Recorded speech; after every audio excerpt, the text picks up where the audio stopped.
And then the last thing that I want to mention about the Olympics is kind of a shout out, kind of a call out.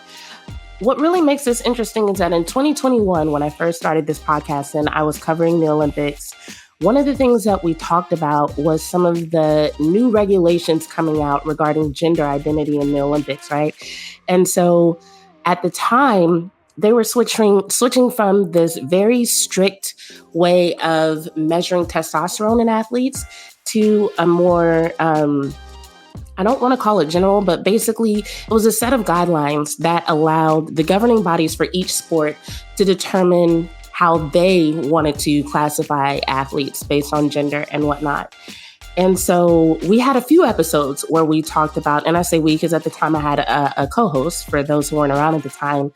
And so we did a few episodes where we talked about trans athletes, and me and my co-host both played roller derby, right? So in the sport of roller derby, in most governing bodies or in most rule sets, there are trans athletes. So I have skated with and against trans women and trans men on multiple occasions, more than one of them. And so we were talking about our experiences with that. And one of the things that we talked about was the fact that while, yeah, there were a couple of trans athletes who were, kind of scary in sense of their size and how hard they would hit. But when we thought about who we were most intimidated by on the track, there were far more cisgendered athletes than trans athletes that we usually had a problem with. And so sport of roller derby, or modern roller derby, flat track roller derby, since its inception has been very grassroots. So while we did go to events like World Championships and there is the World Cup, and our team, Violet Crown, did compete in not World Championships. We went to the USA Roller Sports Championships, so we won third place out of all teams in the country, right? So we have official events like that and international events, but there's also a lot of just like pickup scrimmages and random events. As a matter of fact, there was one here in Dallas tonight that I didn't go to. But I do plan, for anybody watching, I do plan to go to more roller derby events here in Dallas. But anyway, I say all that to say, going to all these events, you end up skating with a lot of different people from different teams and from different places. So not only did we have teammates who are trans, but we just would sometimes randomly show up to a drop-in scrimmage and not know who was going to be there. And you end up skating with men, women, non-binary people, trans people. And after a while, you're like, well, why would I trip over being on the track with a guy who's 6'1", 195 pounds, when I got a teammate I have to practice against who's 6'3", 225. And you kind of get to the point where it's like, okay, height and weight.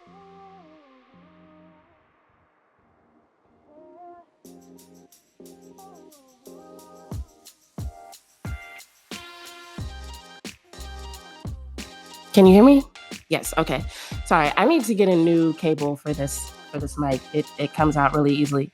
But yeah, so it kind of got to the point where height and weight and ferocity and aggressiveness weren't really determined by gender. So after you do that so often, you get to the point where it's like, I don't give a fuck what's in your pants. Put on your skates and see me on the track, whatever. And so with that being the case, when it came to like this big deal over trans athletes, we're like, well, we skate against trans athletes all the time. They hit us, we hit them. Like, why is this a big deal? So this is all connected to the conversations we had about their regulations and how it plays into this situation with Imane Khelif. So if you haven't heard about the situation, first of all, congratulations from getting out from under that rock you've been under. But basically, this was a situation where Algeria's Imane Khelif was in a match against Italy's Angela Carini. And Angela Carini, for now, I'm going to say she lost, because if you don't know this story, I'm going to tell you more details about this story, because a lot of people didn't actually see the fight and don't know the details. But she lost a fight against Imane Khelif. And after that happened, she and the Italian prime minister started accusing her of being a trans athlete. Now, those accusations didn't come out of nowhere, but I'm going to get to that in a second. What really pissed me off about the fact that they accused her of being trans and how many people jumped on board that train was that it's not like Imane Khelif just beat the living crap out of this woman and beat her to a pulp. And then she got up and was like, oh, there's no way that's a woman. Angela Carini gave up after 46 seconds. She wasn't even defeated by rule. After 46 seconds, she gave up and she said, I've never been hit so hard. I think the translation was, I've never been hit with such a powerful punch, something like that. So she gave up. And then, I suppose to save herself some embarrassment, started accusing Imane Khelif of not being an eligible fighter and of being a man. And I'm like, okay, to all the women who backed up Angela Carini, is that really who y'all want representing us? A fighter who makes it all the way to the Olympics and then gives up because she got hit hard? I'm like, of course you've never been hit this hard. Bitch, it's the Olympics. Like, you're facing the best fighters in the world. Like, did you think that it would be just like, what you face in your hometown? No, this is literally a different level. This is an event that literally only comes around every 4 years. So yes, you got hit harder than you've ever been hit. And instead of standing up to that, like a lot of my teammates would have done on the track, I've seen it happen over and over again. I've seen women hit harder than they've ever been hit by trans skaters, by non-binary skaters, by men, and get up and keep fighting. But no, this bitch gave up and then started throwing out false accusations against the fighter, right? So here's where the accusations came from. So, I think there were some people who thought the accusations kind of came out of nowhere. They were connected to a controversial situation that happened in 2023 with the International Boxing Association. So now I'm going to read a couple of excerpts from an article that was written by Jamie Schultz for theconversation.com. And Jamie Schultz wrote a book. I don't remember. Oh, she wrote a book called Regulating Bodies, if you want, more of her opinion. But in this article, she says, the incident might have been relatively uncontroversial were it not for what had happened during the 2023 International Boxing Association World Championships. During that tournament, 2 days before its conclusion, officials had disqualified Khelif, who competes in the 66 kilogram weight class, and Taiwan's Lin Yuting, who fights at 57 kilograms. The IBA issued an official statement asserting that the women did not meet the required necessary eligibility criteria and were found to have competitive advantages over other female competitors. So that sounds really official, right? But there's a little bit more to that story. So here's the thing. In the 2021 framework that I just told y'all about, the International Olympic Committee basically allowed each sport's governing bodies to determine their guidelines, right? So in this article, it says there were two big problems with the IBA's decision to disqualify Khelif and Lin, both of whom have been competing in the sport for years and whose passports confirm that they are women, which in Algeria would not be possible because it's literally illegal to be trans in Algeria. So first, the Boxing Association was not acting in accordance with its official regulations. So I'm not going to bring it all up on the screen for y'all because I do want to get to the Cowboy stuff. But basically, if you bring up the minutes from when they made the decision, or not when they made the decision, it was the meeting they had after they made the decision to disqualify Khelif in 2023. Basically, there were people at that meeting who were like, okay, how did this happen? What exactly happened? And they all kind of were like, well, we just made the decision on the fly. And everybody was like, okay, well, we're okay with the decision, so it stands.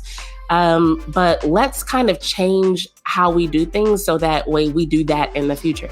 But up until that point, the process they went through to disqualify Khelif wasn't how they normally did business.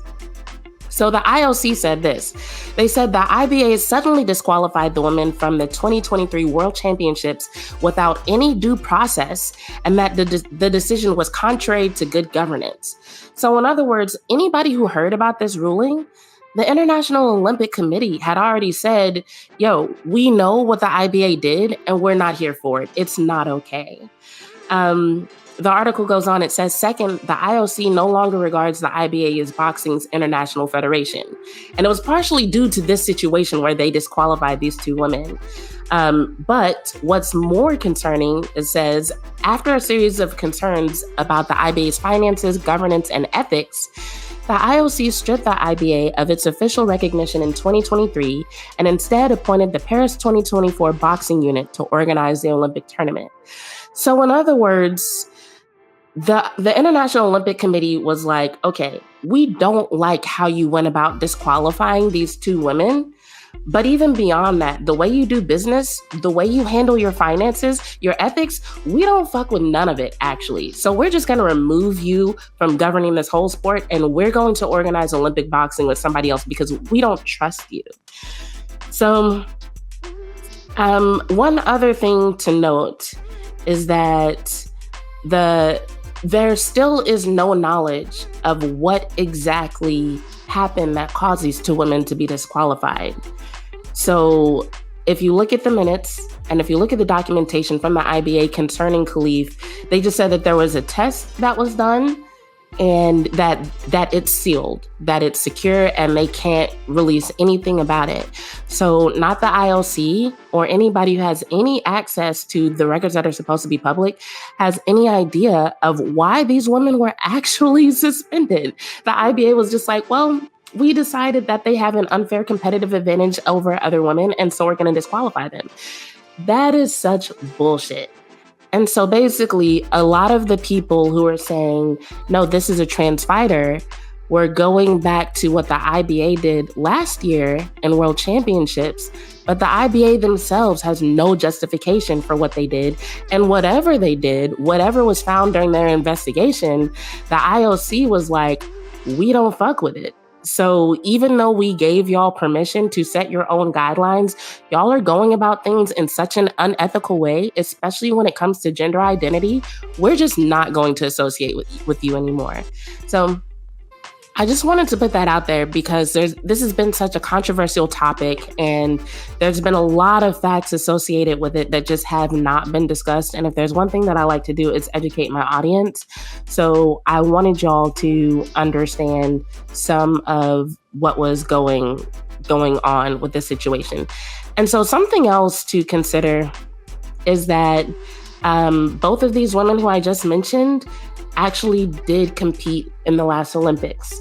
In the 2020 Olympics, which happened in 2021, Imane Khelif did compete. She placed 5th, and no one had anything to say about her gender. But it became an issue once she became eligible for the gold medal round. Then all of a sudden, people wanted to say she was a man. So no matter which angle you attack this particular situation, it's all bullshit. And it feeds into the idea that there's a right way to be a woman, that you have to look a certain way, that you should be a certain size, that your strength should be limited to a certain degree. Otherwise, we're going to question your womanhood.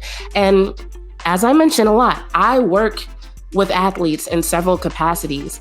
I have had to work with male athletes who have low testosterone. And that was another interesting thing about this conversation, is that afterwards people were like, well, maybe they should separate classifications based on testosterone levels. And I'm like, okay, so are we going to start telling men with low testosterone that they can't compete against other men? Because they're out there. I've had to work with men who get in their 30s and their testosterone drops, and then all of a sudden they're like, okay, what legal means can I use in order to raise my testosterone and get my stats back up, get my numbers back up? Because it affects their endurance, it affects their muscle development, it affects their recovery. And a lot of times these guys don't even know until they get a test. They're like, recreational athletes, they might never find out if their testosterone is low. But there are some people who compete on a high enough level to where if things start getting weird with their training, it's 2 tests that I see commonly. Well, no, 3 tests that I see commonly. I see sleep tests done. I see food tests done, like they want to see if they're having some sort of response or intolerance to certain foods or ingredients.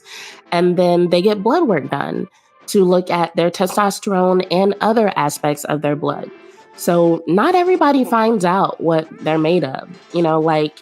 how Imane Khelif, it came out that she has Y chromosomes. There's actually a lot of women in this world who have a Y chromosome. There's a lot of women who have high levels of testosterone. There's a lot of men who have low levels of testosterone. And yes, it is a biological advantage. Like, sports is about biological advantages. I know they like to sell us this idea of hard work and, having a good work ethic.